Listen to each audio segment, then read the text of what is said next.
E aí galera, no vídeo de hoje eu vou estar ensinando vocês a como preencher corretamente a PFUI Proponente Caixa atualizada do ano de 2020. Ela está no momento utilizando a mesma planilha do ano de 2019, mas até então a mais atualizada, utilizando o modelo de 2019-2020, é a mais atualizada até o momento, até que se lance uma nova PFUI Proponente Caixa. Essas mudanças acontecem, mas não bruscamente. É uma coisa ou outra que muda, mas a PFUI continua a mesma, o mesmo princípio, o mesmo preenchimento.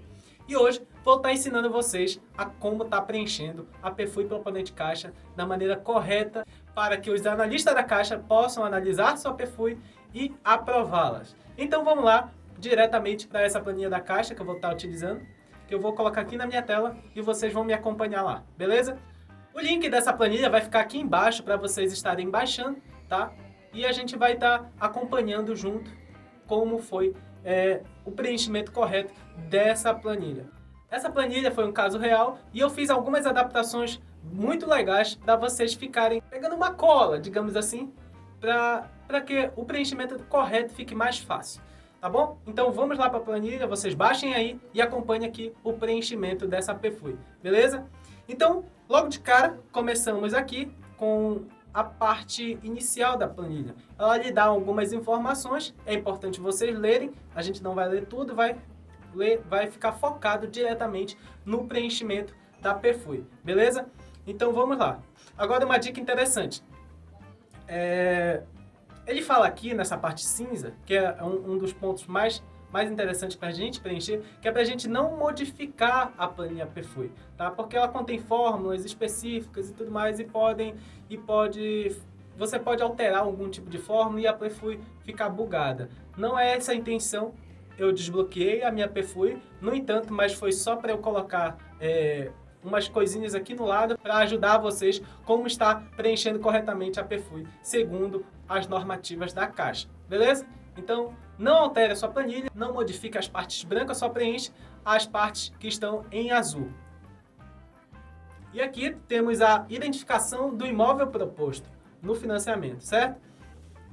E a gente vai ter o endereço correto, é importante você colocar o mesmo endereço que está na matrícula desse terreno, tá bom? Aqui complementos, CEP, bairro e fechou, beleza? Então colocamos aí o endereço certinho e agora vamos colocar onde está localizado o município, o estado, e aí aqui é o meu exemplo, né? No caso que eu coloquei um estado qualquer para vocês vão colocar o estado de vocês.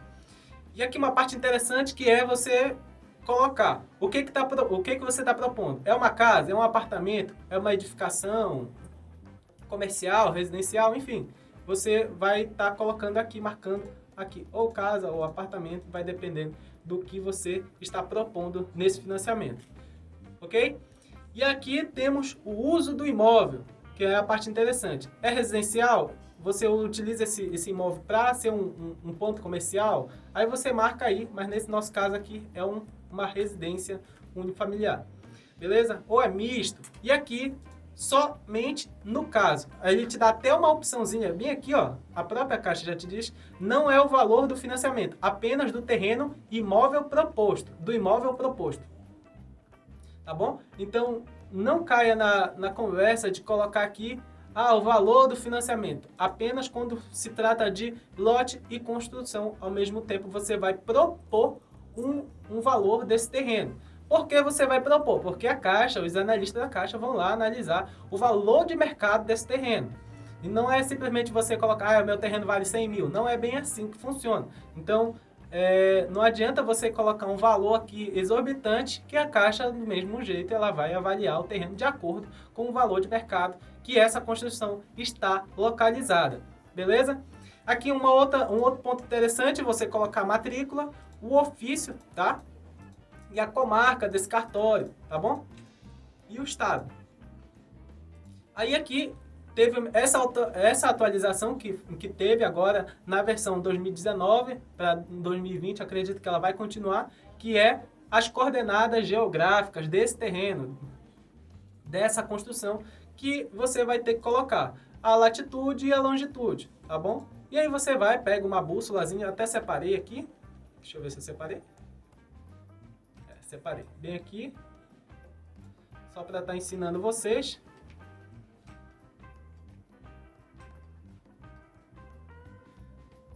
Como você vai fazer.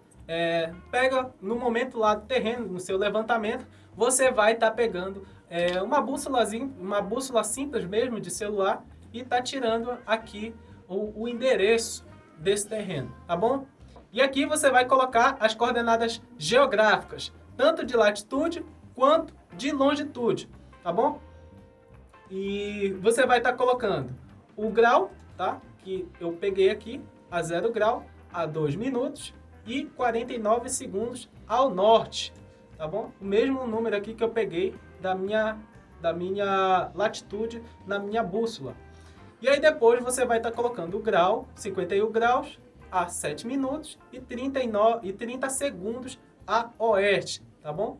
E aí você vai estar colocando aqui na sua PFUI. E aqui você vai estar colocando as suas coordenadas geográficas, tá bom?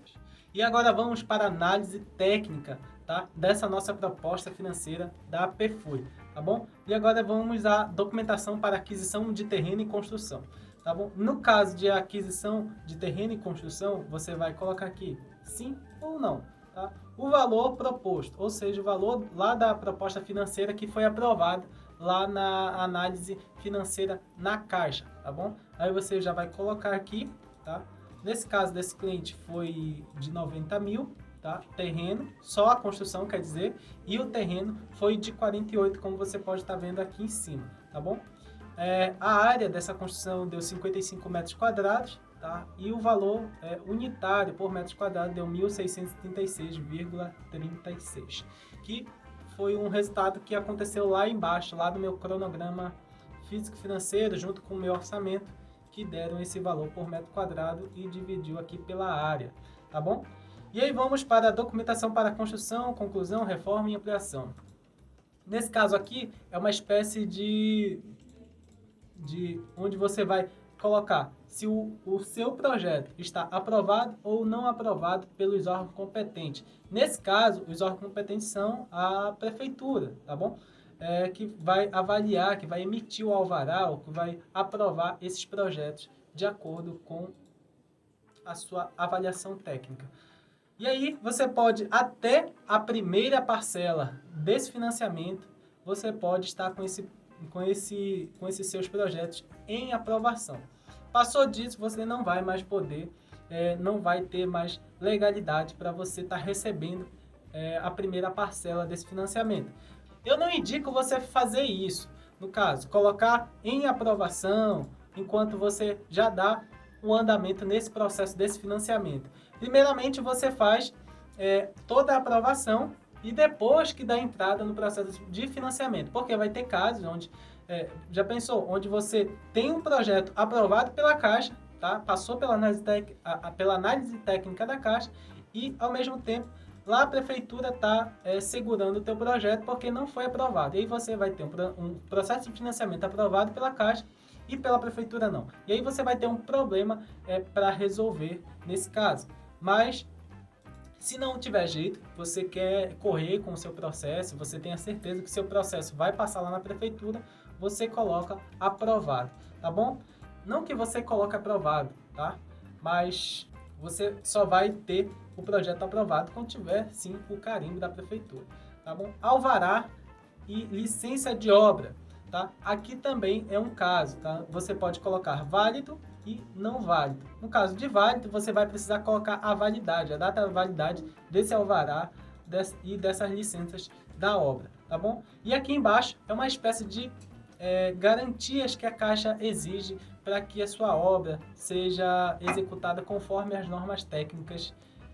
E aqui ela amarra o responsável técnico, que ele faz uma pequena declaração que ele executou, que ele vai executar aquela obra de acordo com o especificado, com normas técnicas, de acordo com as suas normativas também, tá bom? E aí temos tipos de fundação compatível com as características do solo e da edificação. Você vai dizer atende ou não atende? Certamente você vai dizer atende. Impermeabilização de fundação, de alicerce, viga baldrame, radier e todas as faces que tenham contato com o solo para evitar a ocorrência de umidade ascendente, você vai dizer que atende. Se for o caso, se não for o caso, você vai precisar dizer que não atende e o porquê que aquilo não atende, no caso, explicando por que não atende. Você provavelmente, quando não atender, você vai ter uma análise técnica muito mais minuciosa.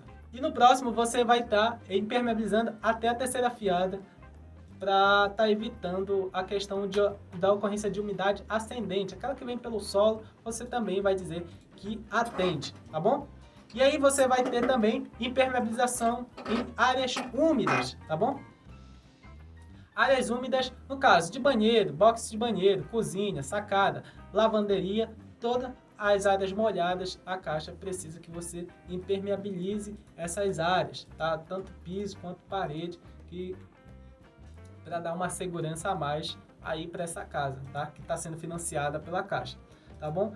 Na utilização de alvenaria de vedação com função estrutural, você vai dizer aqui, atende ou não atende. Nesse caso específico, não é uma alvenaria com função estrutural.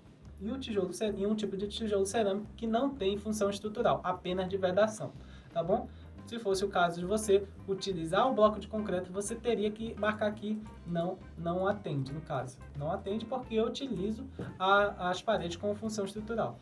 E aí é outro tipo de avaliação, mas nessa mesma planilha, tá bom? Vergas em todas as portas e janelas com apoio no mínimo de 20 centímetros, contra-verga em todas as janelas com vão de até 1,5 m, de até 1 metro. Está aqui um dos pontos principais que muitos profissionais ainda falham nesse ponto. Muitas propostas voltam por esse simples quesito, tá bom? Tratamento contra cupim em todos os tipos de madeira com estrutura da cobertura e das esquadrias, das folhas, caixilhos, contramarcos e alisáveis. E aí você vai dizer que atende também. É importante aqui que você vai precisar também estar utilizando materiais de construção conforme as normas técnicas, ou seja, conforme as NBRs da vida, tá? Em especial aquelas NBRs que constam lá no PBQPH, que a Caixa exige também, que em especial estejam contidas lá. Quando você vai utilizar uma outra técnica construtiva, essa análise passa a ser diretamente feita pelo quadro de funcionários da própria Caixa, tá bom? E aí você tem um problema, uma análise mais minuciosa também, tá bom? E agora vamos para anotações de relatórios de responsabilidade técnica. E aqui você vai estar colocando todas as responsabilidades técnicas do projeto estrutural, da parte do projeto arquitetônico, que no caso só é arquiteto, que pode, nesse caso aqui, só pode estar assinando, projeto estrutural, projeto elétrico, hidrossanitário, impermeabilização, aqui não é o caso, tá bom? Projetos complementares, aqui é uma outra opção opcional, e na parte de execução, que precisa ser o mesmo responsável técnico da execução que está lá no início dos dados que a gente colocou, tá bom? E aqui você vai colocar, é uma empresa que vai construir ou simplesmente esse processo de execução vai ser feito no nome do seu cliente. Apenas o cliente vai utilizar um responsável técnico para cuidar dessa obra. Então, geralmente, como ocorre, aqui vai ser um arquiteto ou um engenheiro que vai estar cuidando dessa obra nesse caso, tá bom? Não vai ser uma empresa. Quando é uma empresa, você vai precisar colocar aqui todos os dados da sua empresa, colocar o CNPJ e esse processo é um processo mais demorado, porque a Caixa vai analisar a sua empresa, vai analisar toda a parte legal, se suas certidões, se está tudo legal, se você deve alguma coisa, enfim. Geralmente, os profissionais da engenharia e arquitetura não gostam dessa análise, mas alguns sim utilizam a sua empresa como para construir, fazer esse tipo de construção, tá bom? E aí você vai ter aqui a parte da obra, tá? Obra em si. E aí você vai marcar, é um sistema construtivo? Qual o sistema construtivo? É convencional ou não convencional? Quando você marca aqui convencional, você está sujeito a uma análise aí simples, uma análise simples igual às outras corriqueiras. Agora, quando você marca aqui, ó, não convencional, você vai ter que especificar essa técnica e vai ter que passar obrigatoriamente por uma análise mais minuciosa pelo quadro de funcionários da Caixa. Lembrando que você pode cair em uma análise ou de uma terceirizada ou pelos próprios funcionários da Caixa. Aqui no meu estado, na minha cidade, a maioria dos processos de financiamento, das análises técnicas, são feitas pelos próprios fiscais da Caixa, tá bom? Então, tem essa diferençazinha aí para vocês, tá? E aqui temos o padrão de acabamento. Nesse caso aqui é um padrão de acabamento normal, tá? Eu utilizei o Cube para estar classificando isso, tá? Em um próximo vídeo eu vou estar falando sobre o Cube, como estar utilizando o Cube para classificar o padrão da casa, do imóvel, se ele é de um padrão mínimo, baixo, normal ou alto, tá bom? Então, fica para um próximo vídeo essa explicação aqui, tá? E aí, essa minha casa é de um padrão normal. Nesse caso aqui, só a administração da obra vai ser por empreitada ou por administração direta. Nesse caso em específico desse cliente, ele próprio vai fazer a execução dessa obra. Ele vai contratar os funcionários, ele vai pagar os funcionários e o responsável técnico vai só cuidar da obra. Então, aqui a administração direta é para isso, tá bom? Empreitada é quando uma empreiteira faz a execução desses serviços, dessa obra, tá bom? E aqui você vai colocar o quadro de área e vai colocar se é habitacional ou comercial. E aí, nesse caso aqui é habitacional, tá bom? E aí chegamos agora nos custos e valores do nosso orçamento. Aqui a gente começa a brincar, a brincadeira começa a ficar séria. Mas antes disso, deixa eu beber minha água aqui.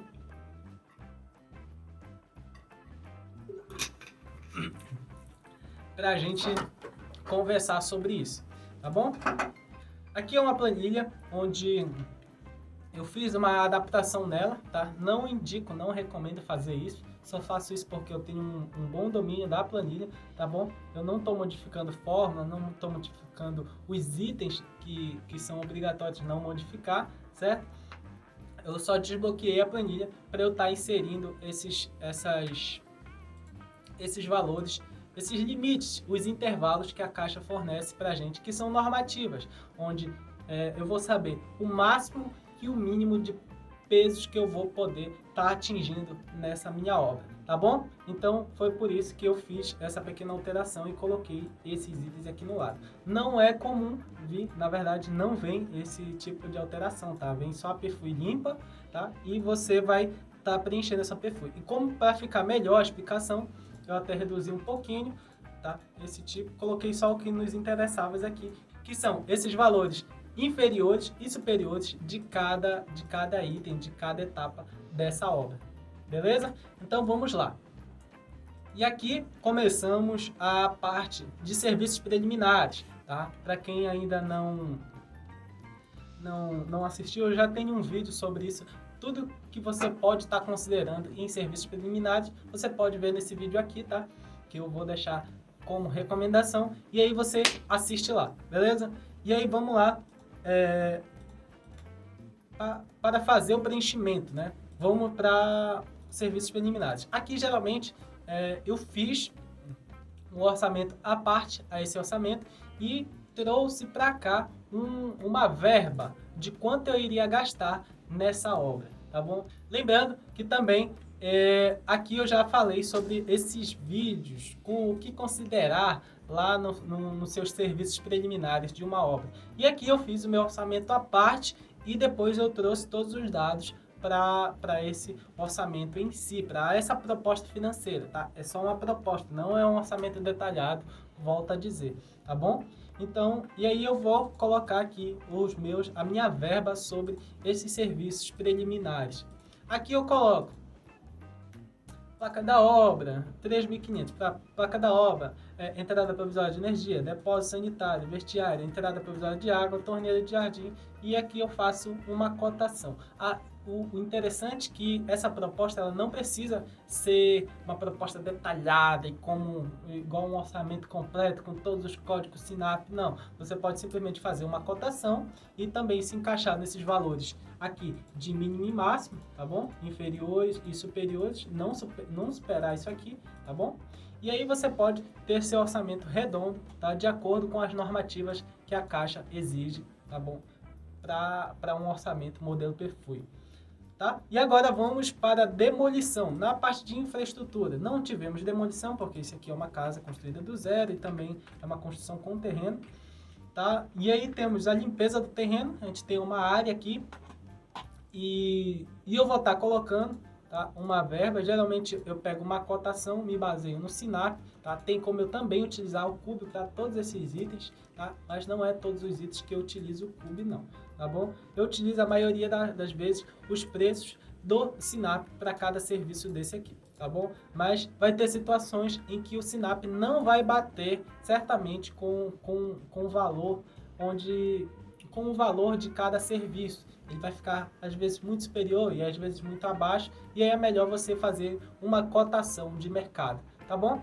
E aí eu coloco aqui uma cotação de mercado para esses itens, tá bom? A Caixa te permite você fazer isso, tá? Uma cotação de mercado, desde que esses valores estejam admissíveis pelo mercado, tá bom? E pela a tabela Sinap, tá? E aqui eu coloco a maioria deles na tabela Sinap e cotações, tá bom? E aí eu tive escavações manuais, todos esses quantitativos eu trouxe lá do meu outro orçamento que eu fiz paralelo a esse, e estou trazendo aqui o volume de escavação e estou dizendo aqui que essa escavação manual com previsão de forma, tá bom? E aí eu trouxe as minhas escavações manuais também, tá? Essa daqui eu peguei do Sinap, aterro e apiloamento, onde eu vou aterrar a base do piso de toda a casa. Eu pego o volume de aterro que a casa vai levar e trago para cá, que eu também trouxe do meu orçamento paralelo, tá bom? Para eu poder fazer um orçamento quantificando todos os itens, exatamente como eu vou estar gastando nessa obra. A locação convencional de todo o perímetro da casa, eu também peguei essa composição aqui da caixa, peguei os valores desse custo unitário, tá? Por metro quadrado do Sinap, tá bom? Fundações superficiais. Aqui é interessante que você pode separar tanto as fundações superficiais, no caso de viga baldrame, quanto fundações profundas, que são consideradas aquelas abaixo do solo, como os meus pilares de arranque e as minhas sapatas ou bloco de fundação, como você gosta de chamar, tá bom? E aí eu também considero aqui um preço, mas aqui eu vou considerar cotação de mercado, porque esse é um dos casos onde o Sinap passa bastante, tá? Não que passa bastante, mas que ele passa um pouquinho do nosso limite aqui nesses casos, tá bom? Eu coloco uma verba aqui, faço uma somatória lá no meu orçamento paralelo e trago para cá quanto eu vou gastar de lastro, forma, armação, concretagem dessa minha viga baldrame, tá bom?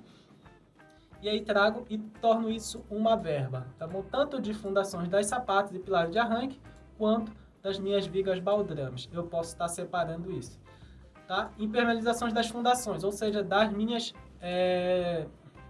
seja do meu radier, do meu piso do radier ou da minha viga baldrame, enfim, eu estou colocando aqui a impermeabilização das minhas vigas baldrame e estou colocando isso como uma cotação de mercado. Tá? Escavação manual de valas para viga baldrame com previsão de forma. Outra coisa interessante é que não está previsto essa parte aqui de escavação, tá? Aí eu gosto de colocar separado e coloco aqui na minha parte em azul, tá? Que é onde ele me dá um limite para eu estar colocando mais itens. Tá? E eu estou colocando escavação e colocando uma composição do Sinap, tanto para escavação quanto para reaterro manual de vala com apiloamento. Também coloco aqui com base no Sinap. Tá, próximo. Concretagem. Chegamos num ponto primordial, que também é um dos itens que mais pesa na construção de uma casa, que é na parte da supraestrutura. Na superestrutura, temos algumas situações que a Caixa ela ainda te amarra, que você precisa ficar ligado nisso, que é na parte de concreto, inclusive forma. Tá? E aí eu tenho aqui, eu pego toda a quantidade de concreto que eu vou gastar na minha superestrutura, ou seja, pilares e vigas convencionais de concreto armado, escada, se for o caso, e lajes convencionais também, se for o caso. E aí eu vou juntar tudo aquele volume de concreto e vou dividir pelo valor do metro cúbico de mercado, Nesse caso aqui, não teria como eu colocar somente o valor do metro cúbico de mercado, porque tinha outras situações que eu precisaria contar, como por exemplo, forma, armação, concretagem de pilares e vigas convencionais, eu tive que fazer uma cotação. Geralmente, no mercado, essa parte de concretagem, inclusive forma, geralmente não está compatível com o SINAPI. Então, a gente tem uma variação muito grande de estado para estado e não é interessante você seguir o SINAPI completamente nesse caso, tá bom? Deixa eu voltar aqui. Tá. Aí eu tenho aqui uma laje pré-moldada com EPS, e aí eu vou estar colocando aqui também como uma cotação. A gente que já trabalha com isso, já faz isso há bastante tempo, já faz uma cotação de mercado, pega a área daquela laje pré-moldada naquele local e estipula uma verba. Não é uma verba aleatória, tá bom? É uma verba que a gente faz lá no nosso orçamento paralelo e traz para cá, tá bom? E aí temos poucas lajes pré-moldadas também, é só um pouquinho, e deu esse valor aí. Próximo, supraestrutura, acabou, né? E aí é interessante você estar colocando sempre, como é que está sendo feita, da onde ou onde está sendo aplicado. Como eu estou colocando aqui, laje pré-moldada em IPS para caixa d'água e pátio da casa, inclusive contrapiso de 3 centímetros, cotação de mercado, tá bom? Então eu vou estar incluindo aqui para facilitar a análise desse analista da caixa, tá? Ou da caixa ou terceirizado. E aí agora vamos para alvenaria em tijolo furado. Aí temos uma quantidade, tá, de alvenaria de 139 metros, R$ a R$ 48,00 o metro quadrado. Eu também me baseio no valor do SINAPI. E aí eu tenho também as vergas e contravergas em concreto. Tá? Eu tenho aqui uma metragem, tiro a minha metragem do meu projeto e coloco aqui para portas e janelas com transpasse de 20 centímetros de cada lado. Deixa eu até ajeitar aqui. De cada lado. E também é uma composição do SINAPI que eu tirei. Agora entramos em esquadria. Esquadria é um dos itens mais importantes também, que é onde a gente consegue listar alguns erros comuns de acontecerem nesse momento que a gente coloca a parte de vidro e esquadria. A gente separa sempre a parte de ferragem das janelas e vidro das janelas, tá bom? Vamos lá. Na parte de porta, aqui não temos nenhuma porta, uma porta de vidro, então eu tenho um conjunto, tá? A planilha PFU já te demonstra como um modelo de uma porta com conjunto e tudo, uma porta completa. E aí eu coloco aqui uma descrição e digo que ela é uma cotação, tá bom? E dou um valor aqui para essa porta como uma cotação. É uma porta de entrada, tá? Geralmente é uma porta mais cara e tal. Mas essa é uma casa de padrão médio, padrão normal, então não é tudo muito chique não, tá bom? Agora vamos para portas internas. E temos os conjuntos de portas internas, são 4 unidades, a R$ 550. Eu coloco aqui, geralmente, uma descrição do SINAPI. No entanto, o preço não é totalmente do SINAPI. Eu faço uma cotação de quanto essa porta vai custar. Tá? Kit porta padrão médio 80 por 2,10, espessura 3,5 centímetros, itens inclusos, dobradiça, montagem, instalação do batente, fechadura com execução de furo. E aí fechou minha porta, tá bom? Que mais? Janelas. Janelas, eu coloco aqui só a parte de esquadria, tá? Janela de alumínio de correr com 2 folhas para vidro. Observe que não tem o vidro incluso, tá bom? Acabamento com acetato ou brilhante e ferragem. Cotação, tá bom? Faço uma cotação de mercado, vou lá no vidraceiro, na loja, e faço uma cotação em vez de quanto sai a esquadria e quanto sai o vidro. Nesse caso aqui, a gente utilizou um vidro blindex para essas janelas. Tá? Basculante, esses aqui são dos balancis. Janelas de aço tipo basculante para vidro com batente, tal, ferragem, anticorrosivo, também é uma cotação. Tá? E aí, aqui, observe-se que eu coloco aqui só a área, tá? Em metro quadrado, eu estou colocando a área dessa esquadria, mas não está incluso o vidro. Tá? Porta de madeira frisada, que é uma outra porta, acho que é do banheiro, 60 por 2,10. O mesmo esquema, mesma descrição, tá? Com tudo incluso. E aqui eu também vou colocar essa janela de aço basculante para vidro, batente, ferragem, pintura, anticorrosivo, enfim, cotação também. Tá? E aqui, no final, que eu vou estar colocando, observe que aqui foi um fato interessante. Bem aqui, em vidros e plástico, eu já coloco só a mesma área de vidro, tá? Que eu tenho aqui das minhas janelas, nesse caso aqui, tá? É um caso específico, eu coloco essa composição aqui, separadamente o vidro, que é um vidro incolor, espessura de 6 milímetros, vidro blindex, tá bom? Aqui também foi uma cotação de mercado, esqueci de colocar aqui.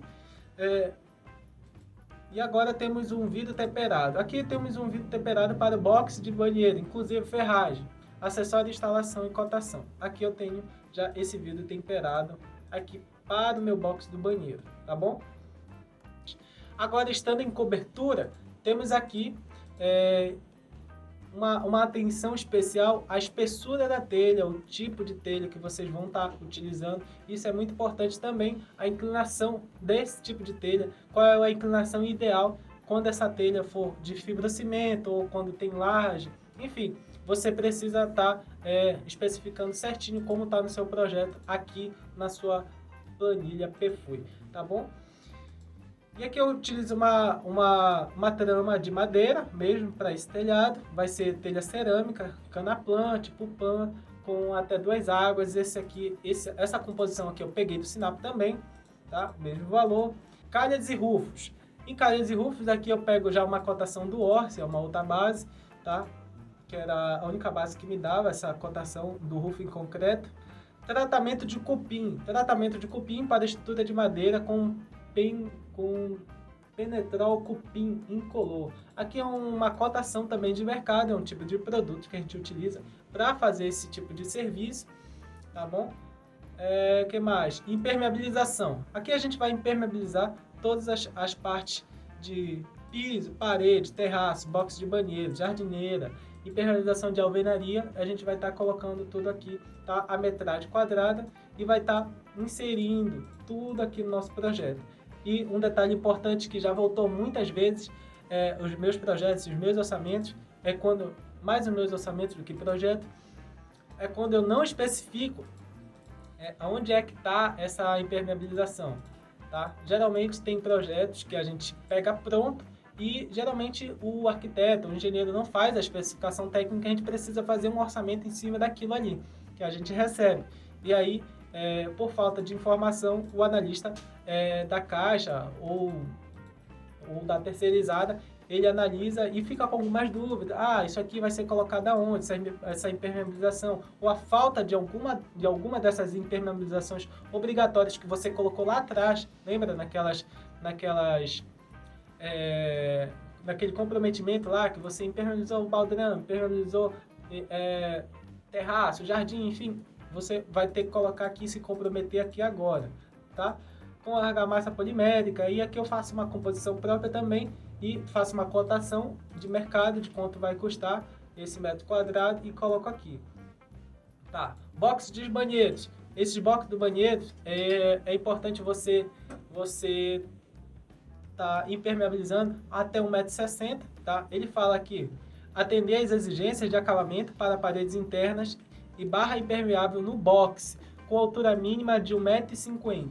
Eu estou colocando aqui com altura de eu estou considerando aqui com impermeabilização até 1,80 m, tá? Bem aqui em impermeabilizações. Aqui também eu vou estar colocando o meu revestimento cerâmico e aí eu vou estar colocando a impermeabilização a 1,80 m, um pouquinho a mais, só para ter uma segurança maior, tá? Para não acontecer aquele deslocamento de cerâmica e tudo mais por causa da infiltração que vem das paredes, tá? Revestimentos internos. Agora, para atender a exigência de no mínimo até uma altura de 1,50 m para se colocar os boxes, é interessante, tá?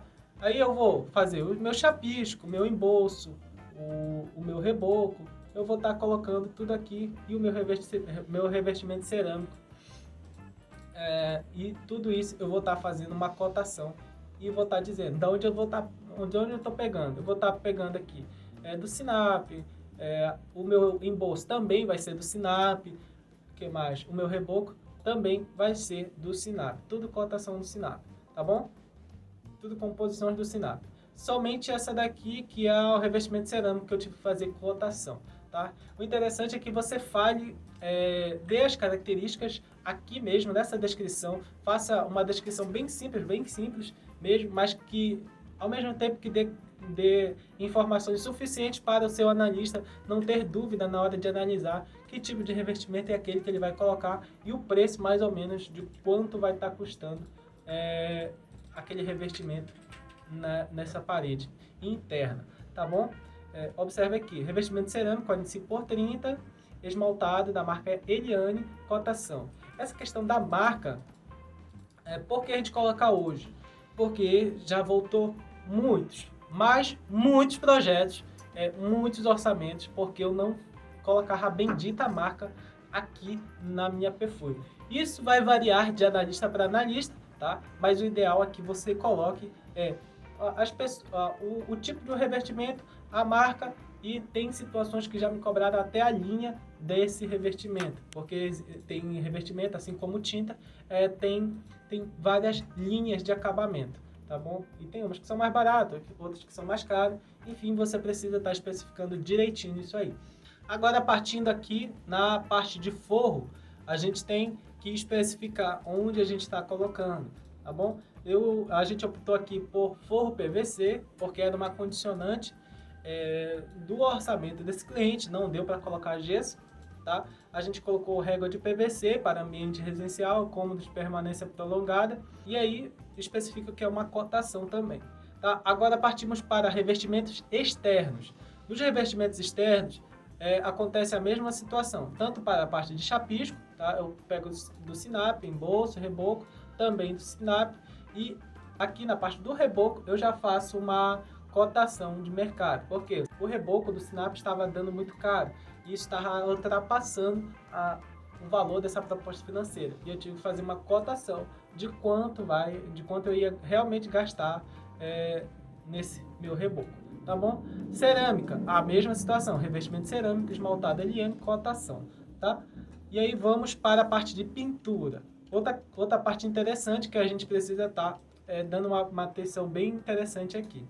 Tá? Aqui a gente vai utilizar apenas o emassamento, tá? Com a massa latex, parede, 2 demãos, cotação também. Pintura interna.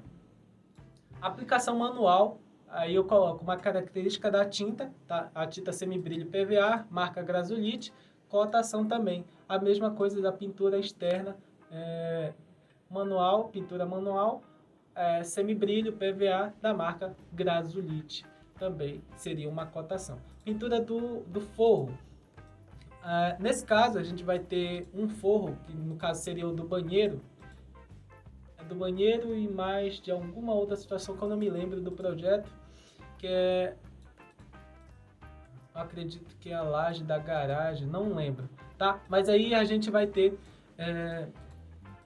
a pintura, a gente não vai ter o forro PVC. Aí a gente vai só pintar mesmo o forro e vai colocar lá no nosso projeto aqui na nossa Perfui, tá bom?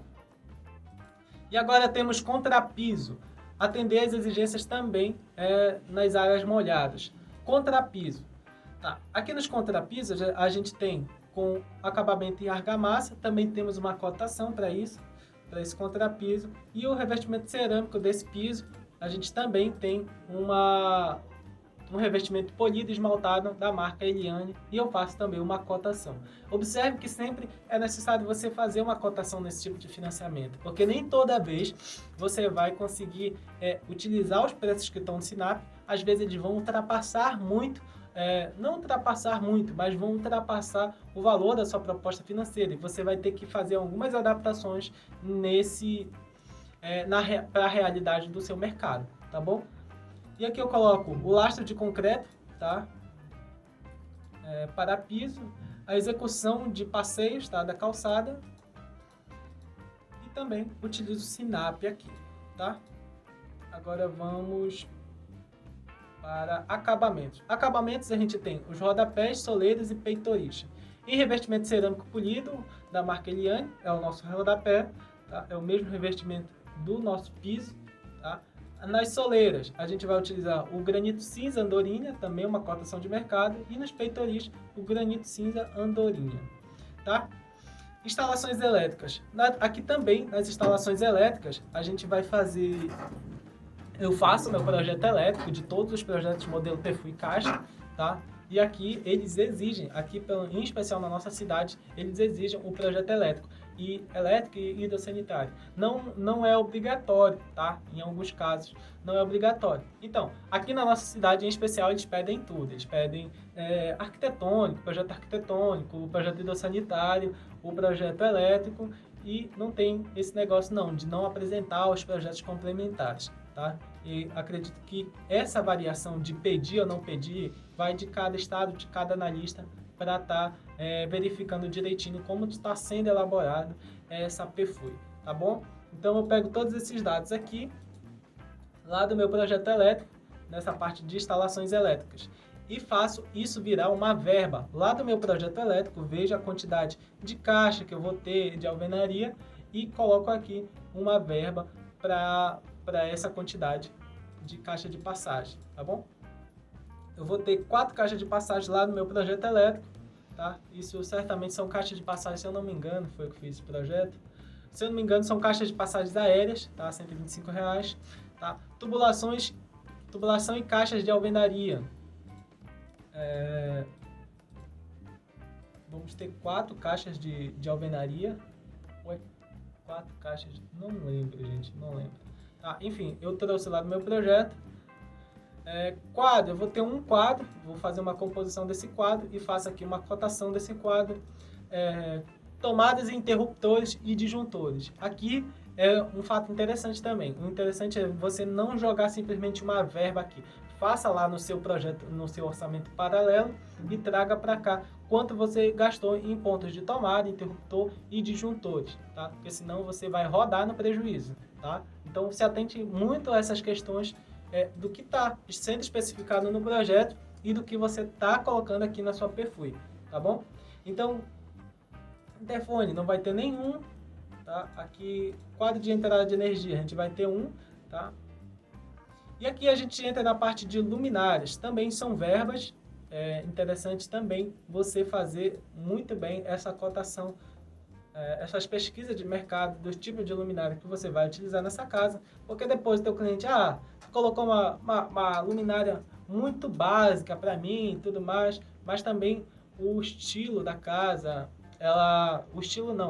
os tipos de acabamento ou até o limite financeiro daquela proposta do teu cliente, não caberia grandes investimentos com luminárias muito chiques, muito elegantes. Isso é interessante você fazer sempre em um contrato à parte ou em um projeto luminotécnico à parte do financiamento imobiliário aqui da Caixa, tá bom? Então, porque geralmente a gente não tem muita base técnica, não tem muita base para no SINAP ou qualquer outra essa questão de luminárias, porque esse mercado é muito amplo. Então, uma luminária aqui diferenciadazinha aqui pode ser de um preço, aí você encontra no SINAP outro preço e vai colocar aqui como se fosse parte do financiamento. Aí também você vai rodar no prejuízo, tá bom? E aqui você vai colocar a quantidade de tomadas no quarto, interruptores e pontos de luz, tá? Quarto, sala, cozinha, que é muito interessante você trazer exatamente quantas tomadas, quantos interruptores e quantos pontos de luz tem no seu projeto elétrico e colocar aqui, tanto na parte do quarto, cozinha, banheiro e área de serviço. Fechou?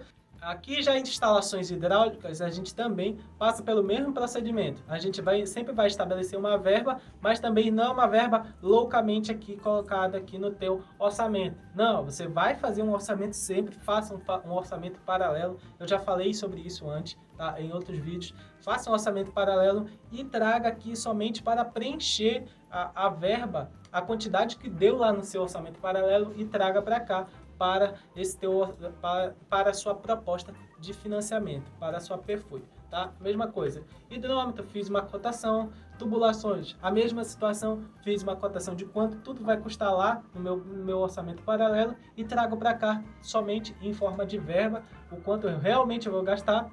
E reservatório de água fria, tá? Que é um reservatório que eu também faço uma cotação de um reservatório de, no mínimo, se atentar a essa questão, tá? No mínimo um reservatório de 500 litros, tá bom?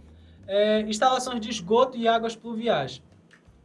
A mesma situação da parte de hidráulica, vamos trazer como verba as caixas, quantidade de caixa, eu vou colocar aqui a minha fossa séptica, o tipo de fossa séptica, o meu tipo de sumidouro, a drenagem desse lote, tá? Quanto eu vou gastar em drenagem de águas pluviais, eu trago em forma de verba, muito interessante, aí eu coloco aqui o que eu estou gastando aqui, tubulações, caixas de areia e calha metálica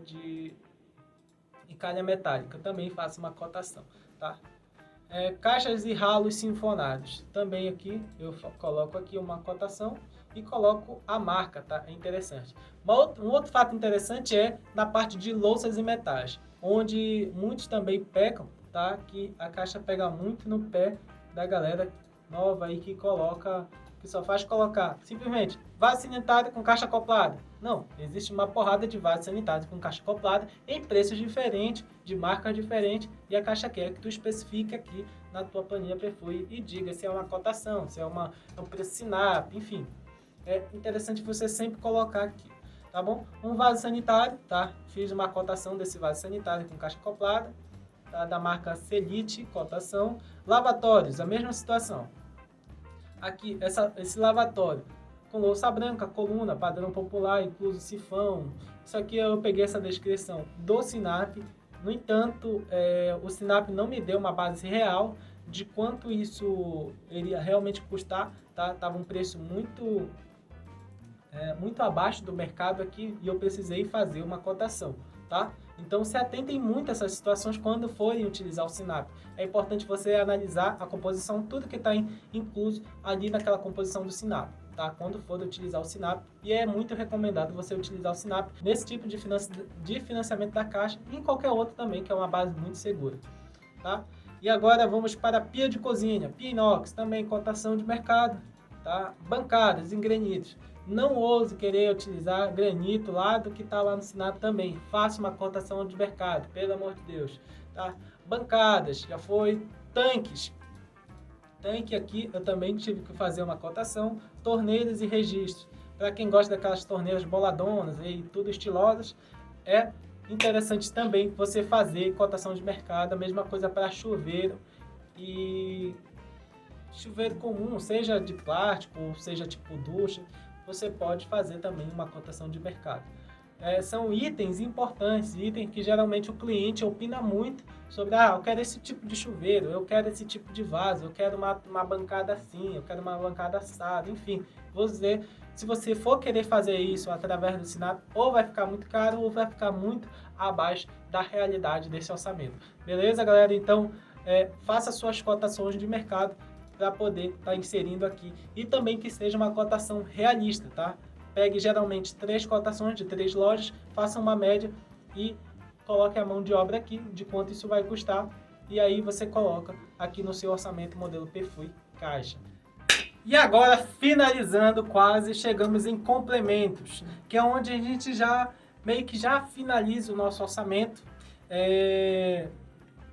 Vamos fazer a nossa limpeza de calafete, já vamos quase finalizando a obra.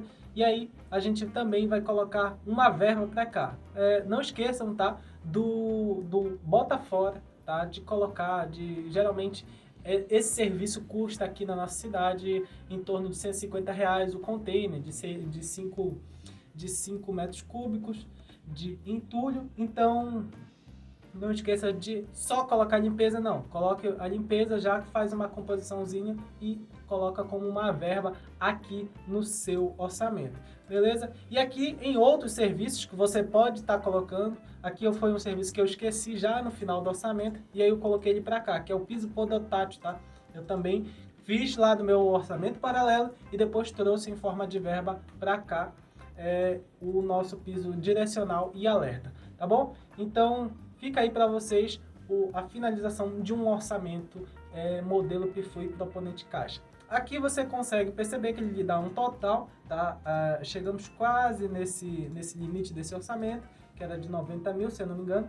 E agora vou dar uma última dica sobre essa questão do orçamento, que é uma das principais para o seu orçamento não voltar. Como assim, Anderson? Então ainda tem mais coisas? Tem. Então tem coisas pra caramba para vocês.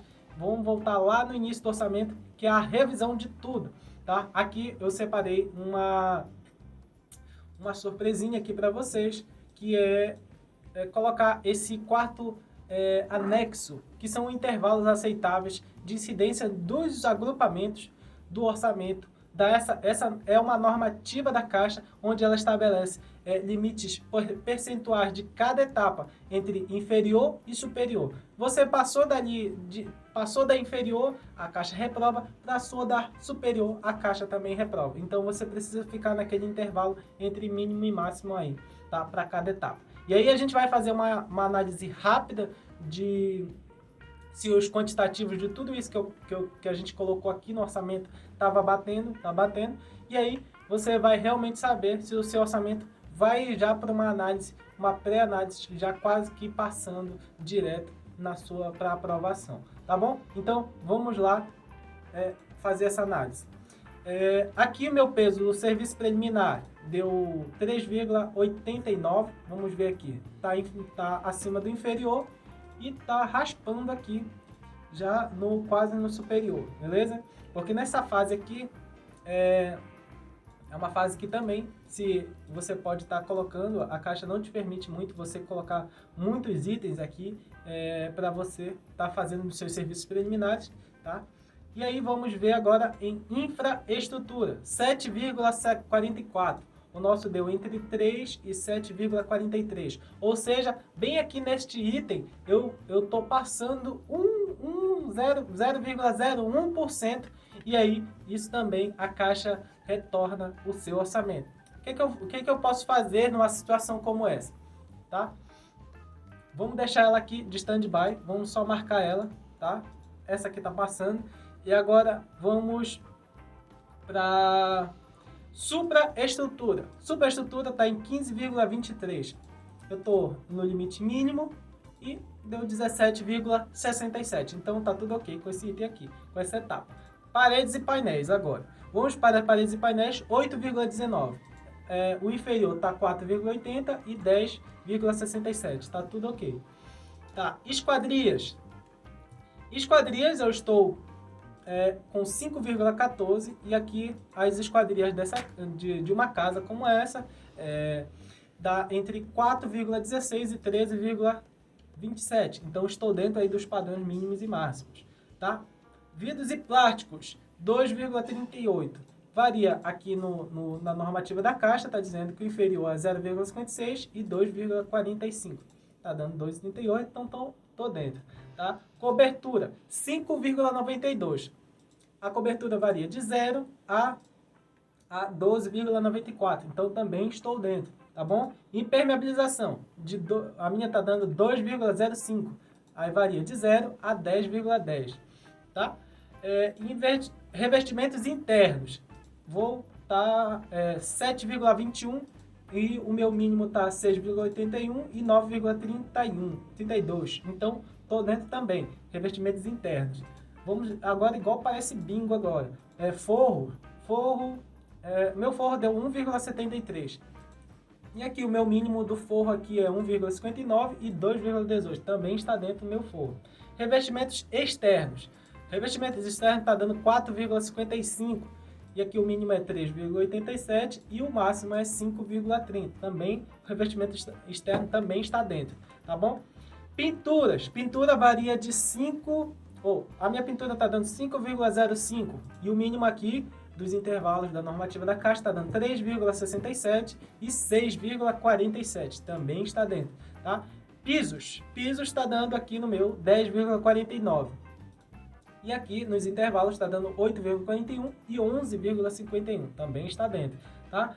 Acabamentos. Acabamentos 1,38. O meu tá dando 1,01 e 1,38. Caramba, fiquei bem no limite. Aí é interessante eu só marcar aqui para eu saber se esse aqui, quando eu aumentar lá em cima para regularizar tudo, não vai mexer com esse aqui. Tá? Um fato interessante, quando você mexe com um lá, pode ultrapassar, pode aumentar esse daqui e você passar nesse aqui também, nesses quantitativos. Beleza? Nesse peso, tá? Instalações elétricas, 4,90. O meu tá dando 4,85. Também quase raspando aqui. Deixa eu marcar ele também, que é um sinal de perigo, tá? Vou deixar aqui um laranja. Não, laranja, caramba. Cadê o laranja? Laranja e aqui laranja também, tá?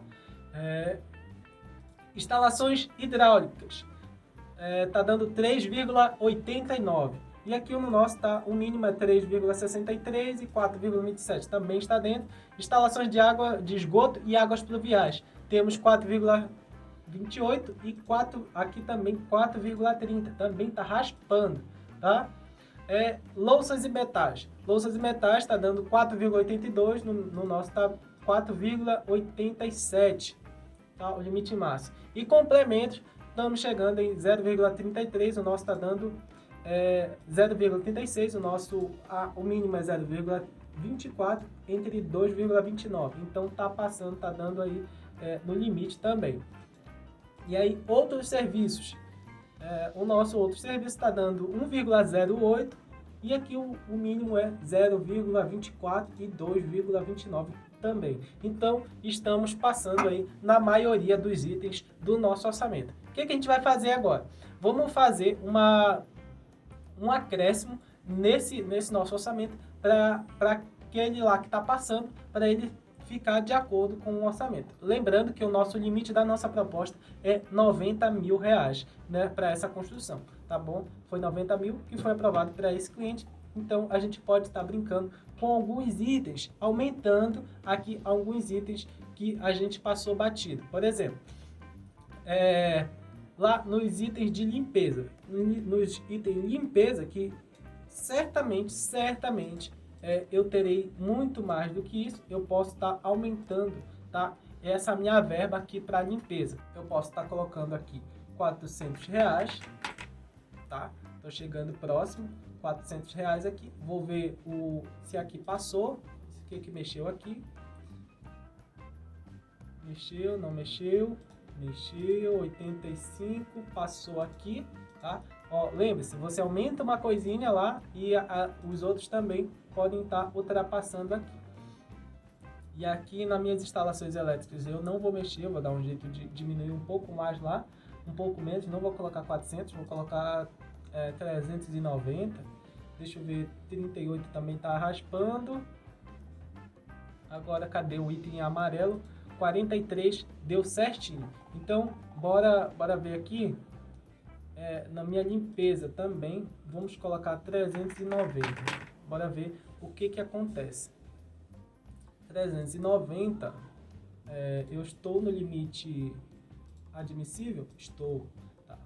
Aqui, estou no meu limite esgoto e águas pluviais? 28, passei. Instalações de telefônica, 85. Ainda estou um pouco acima aqui nessas minhas instalações elétricas. Então, vamos dar mais uma olhada no que a gente pode aumentar para chegar nesse valor dessa proposta financeira desse cliente. Aqui 43 eu ainda estou passando bem raspando, tá? Então eu posso também, bora ver se eu posso mexer em serviços preliminares, que é um item muito bacana que a gente pode também estar aumentando a verba, tá? R$3.600. Vamos passar. Pá. Chegamos em 4, não valeu a pena, tá? R$3.600. Ainda estamos em 4, 3.500. Vamos voltar porque tá 3.550. Foi, passou quase 87. Deixa eu ver. Passou. O que mais? 1,38 passou. 89 passou. Tá. Aqui, quando não tiver jeito mesmo, eu vou precisar mexer no próprio item aqui, diminuir, porque esse item está saindo um pouco acima, quase no limite já, tá? do valor para essa etapa, tá? Eu vou necessariamente precisar mexer nesse item aqui, ou no item tomadas, tá? Que é o valor que tem maior expressão, ou nesse item aqui, quadro de entrada, tá? Esse quadro de entrada aqui também pode estar passando do meu valor. Eu posso estar mexendo nele, tá?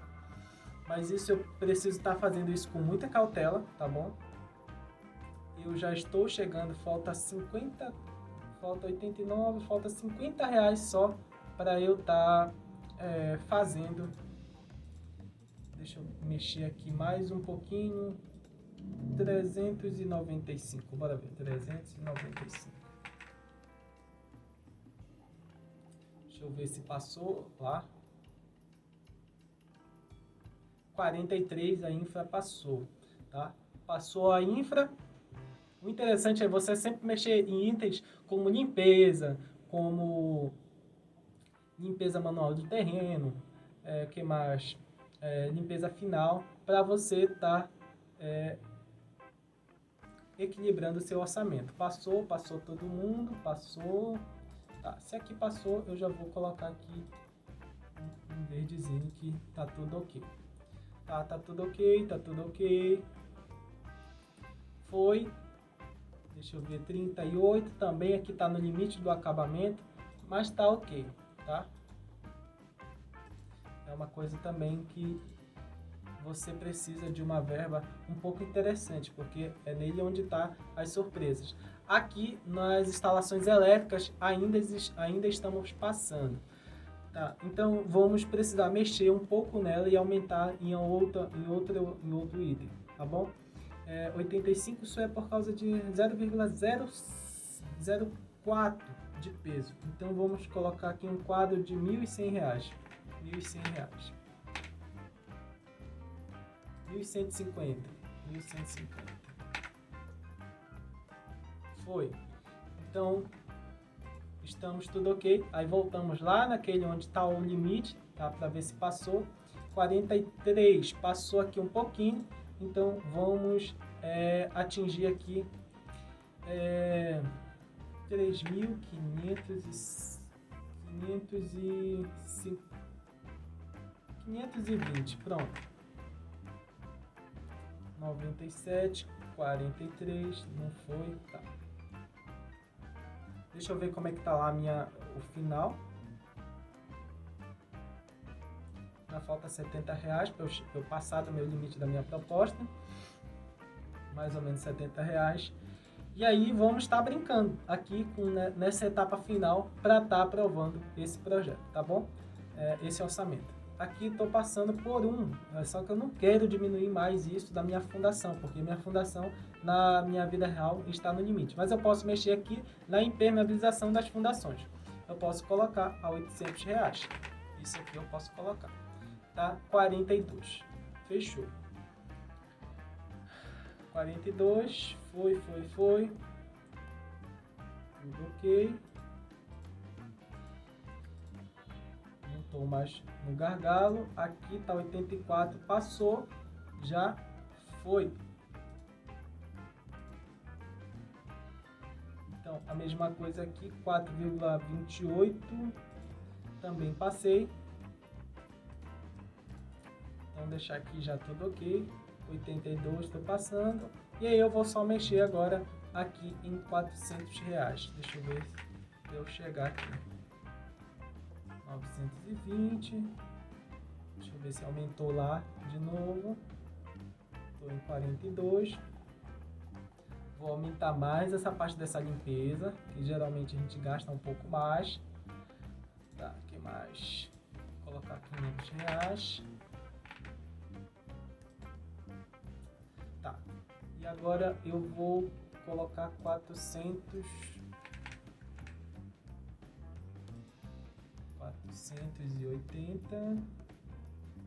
470,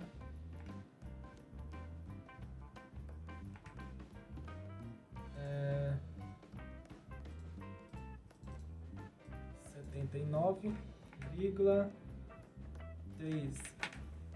Foi. 479,13 e agora vamos ver os impactos que essa alteração causou. Se passou, se a gente teve problemas, não, tudo ok. Nas instalações elétricas onde estava o limite, tá? Onde mais, forro, revestimento, tudo ok. Esquadrias, ok. Supra 15.21 também tá ok. Infra 7.41, ok.